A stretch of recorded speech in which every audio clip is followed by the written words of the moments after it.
Hello students. So in this video we are going to understand the concept of ordinal utility. So in the last videos I have made you understand the concept of cardinal utility. Under cardinal approach we assume that the consumer can measure the utility. That means he can put numbers on utility. But now we relax that assumption in the ordinal approach. So here the consumer cannot measure utility.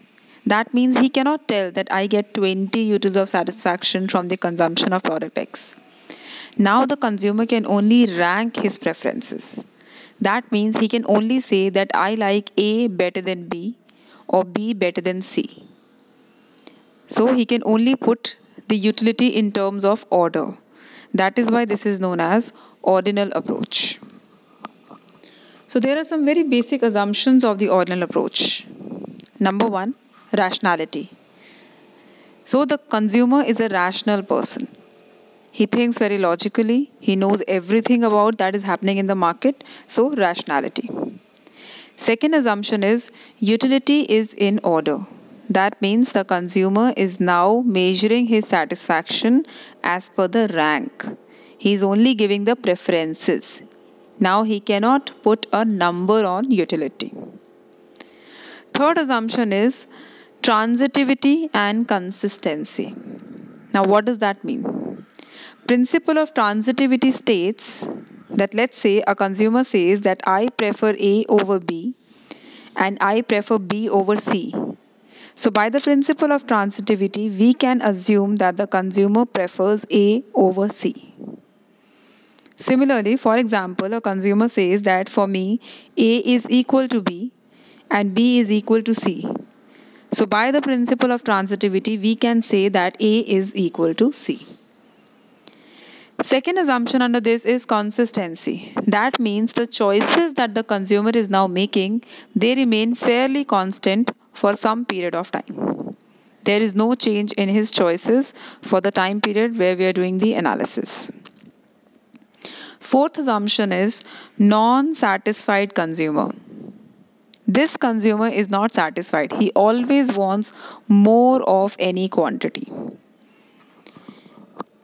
And the last very important assumption under the ordinal approach is diminishing marginal rate of substitution.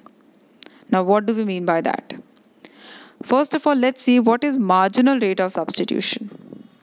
We know the word marginal means additional and substitution means replacing one commodity for the another one. So marginal rate of substitution means the quantity of Y that a consumer is ready to sacrifice for an additional unit of X, given that his level of satisfaction remains the same. That is called marginal rate of substitution.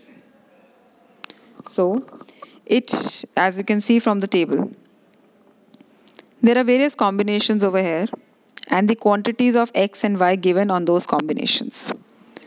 So let's say at combination A, the consumer is buying 1 unit of commodity X and 20 units of commodity Y. And the consumer is getting a certain level of satisfaction by this combination. Since this is ordinal approach, we do not measure the satisfaction. Second combination given B. Now here, I say to the consumer that I am giving you 1 more unit of commodity X.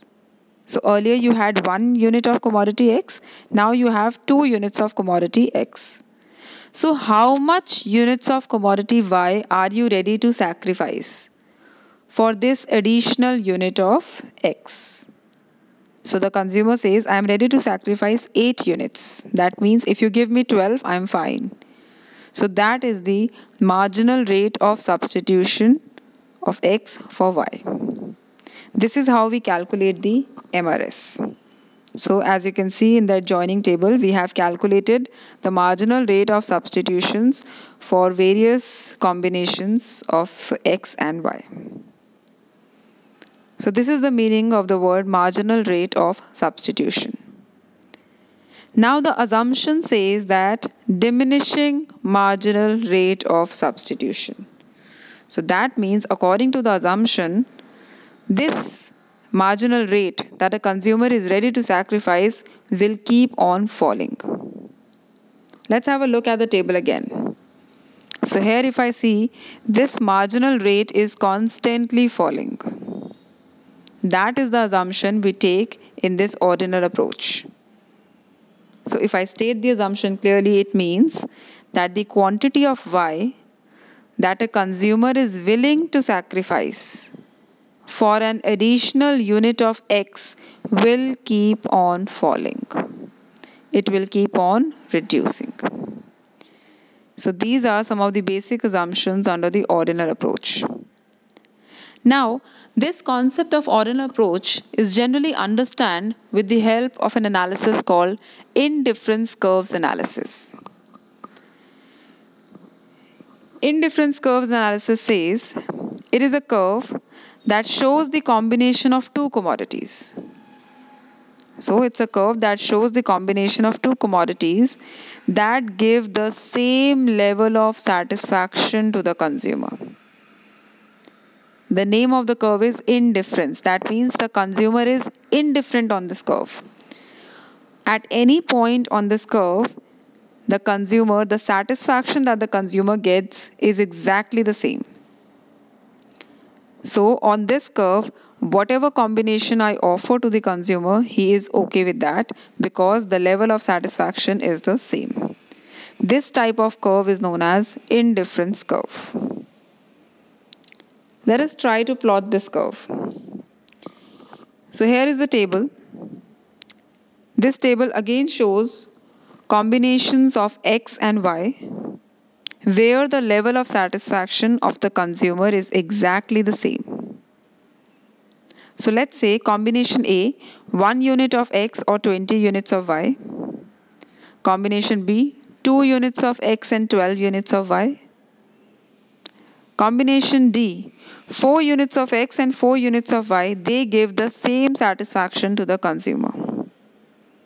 So let's try to plot these combinations on a graph. So on x-axis we will have commodity X and on y-axis we will have commodity Y. This is how the indifference curve will look like. Let us see what is happening on this curve. So that's my first combination, combination A, that is 1 unit of commodity X and 20 units of commodity Y. Here is the second combination in front of us. 2 units of commodity X and 12 units of commodity Y, that is combination B. Similarly, we can plot combination C, D, E and F as well. So by joining A, B, C, D, E, F combination, we get the indifference curve. This is a curve where the level of satisfaction that a consumer is getting is exactly the same because we are not measuring the satisfaction. So we are just saying that at these combinations, the satisfaction is the same. That means satisfaction received from A is equal to B is equal to C is equal to D equals to F and equals to E. That is what we mean by an indifference curve. Ordinal approach is usually understood with the help of indifference curve analysis only. Therefore, ordinal utility or ordinal approach is also known by the name of indifference curve approach or indifference curve analysis. Let us now see some of the properties of indifference curves. Also, the indifference curve is also known as the ISO utility or equal utility curve. ISO means 1. So on this curve, the utility is exactly the same. Let us see some of the properties of indifference curves now. The first property is that indifference curves are always downward sloping. They will always move. They will always have a negative slope. And that makes sense because this is a curve where the level of satisfaction of the consumer is the same. So that means if I increase the quantity of one commodity, then the quantity of other commodity has to fall. Then only the level of satisfaction will remain the same.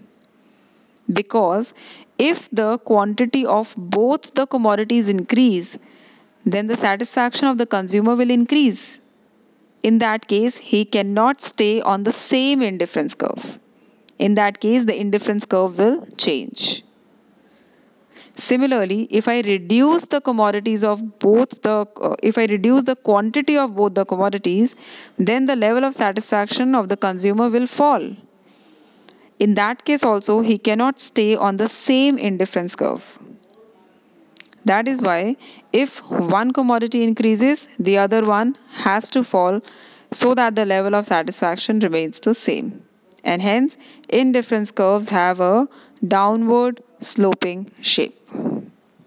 That's the first property of an indifference curve. Second property of indifference curve is that they are convex to the origin. So convex means they are pointed out towards the origin. This happens because of the assumption of diminishing marginal rate of substitution. Let us understand how this works. So here is a graph in front of us. Let us see what is happening. So as we can see, initially, when the consumer was getting one more additional unit of X, at that time he was ready to sacrifice 8 units of Y. So the fall was very, very steep. Therefore, the indifference curve had a very steep shape. After that, when a consumer was getting one more additional unit of X, now he was ready to sacrifice only 5 units of Y. So now the fall was not as steep as earlier. It was a little flatter. So as we moved on, at the end when the consumer was getting one more unit of X, he was only ready to sacrifice 1 unit of Y. So the curve was very, very flat. So because of this diminishing marginal rate of substitution, earlier the curve has a very steep shape, then it goes flatter and flatter and flatter, which is why indifference curves have a convex to the origin shape. This is because of the assumption of diminishing marginal rate of substitution.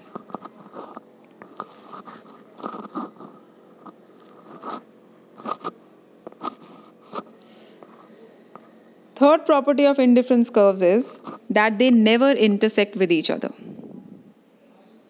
This is because of the assumption of the principle of transitivity. Let me show you how this works. So here I have on x-axis commodity X and on y-axis we have commodity Y. So this is the first indifference curve and let me intersect it with the second indifference curve. So here the two indifference curves are intersecting with each other. Let us see if that is possible or not. So they are intersecting at point A and this is the combination that a consumer is buying. So he is getting 20 units of commodity X and 15 units of commodity Y at combination A. So IC1 is equal to IC2. Let me plot 2 more points on IC2 and IC1 respectively. So let us see what is happening over here. As we can see the blue graph, blue line that is IC1, here A and B both lie on IC1.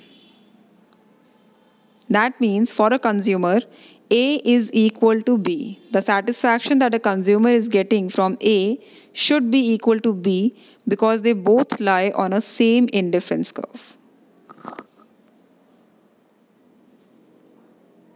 So at IC1, A is equal to B. Now let us see the purple line that is IC2. A and C both lie on IC2. That means the satisfaction that a consumer is getting from A is equal to the satisfaction that a consumer is getting from C. So A is equal to C. Now we have A is equal to B, we have A is equal to C. So by the principle of transitivity, B should be equal to C. But as I can see from the graph, that is not possible. Because at B, the consumer is getting 10 units of commodity X and 20 units of commodity Y. Whereas on combination C, the consumer is getting 15 units of commodity X and 20 units of commodity Y. Definitely, a consumer will prefer C over B. His level of satisfaction cannot be the same at both these combinations. Therefore, two indifference curves can never intersect or even touch each other. And the last property of indifference curve is that upper IC curve always shows a higher level of satisfaction. So as we move to the right upper side, the next IC curve will mean that the level of satisfaction will increase because the quantity of either one commodity or both of the commodities will increase. And we have an assumption that this consumer is a non-satisfied consumer. He always prefers higher quantities of any commodity. Therefore, higher indifference curves shows a higher level of satisfaction. So I hope you all understand the concept of ordinal approach, understand the concept of indifference curves and some basic properties of indifference curves. Thank you very much.